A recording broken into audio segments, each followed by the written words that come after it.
हुजूर ने फरमाया फातिमा मैं रात आपके घर में क़याम करूंगा। सैयदा ने कहा या रसूलल्लाह बिस्मिल्लाह, ये तो कमाल हो गई। हुजूर ने रात वहां क़याम किया। इमाम हसन ने दूध मांगा। अच्छा, हदीस के रावी मौला अली शेर खुदा हैं। कहते मैं चुप करके सो रहा था, मैंने साइड पे चादर ओढ़ी और मैं आराम कर रहा था। इमाम हसन ने दूध मांगा। सैयदा फातिमा उठने लगी तो फरमाया नहीं फातिमा आज मेरे साथ सोए हैं, दूध भी मैं ही पिलाऊंगा। हुजूर उठे, बकरी का दूध धोया, फिर उसे बर्तन में डाला।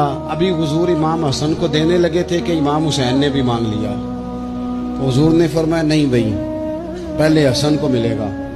तो हजरत फातिमा रज़ी अल्लाह ताला अन्हा अर्ज करने लगी या रसूलल्लाह लगता है हसन से ज्यादा प्यार है। फरमाया नहीं फातिमा, प्यारे दोनों ही बड़े हैं, पर मांगा पहले हसन ने है ना, मांगा पहले हसन ने। फिर हुजूर फरमाने लगे, हजरत अली फरमाते, कहते हुजूर फरमाने लगे फातिमा तू भी, मैं भी, हसन भी, हुसैन भी, और ये जो सो रहा है।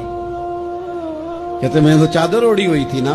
फरमाया फातिमा मैं भी, तू भी, हसनैन भी, और ये जो सो रहे हैं, फरमाया सारे मिल के जन्नत में दाखिल होंगे।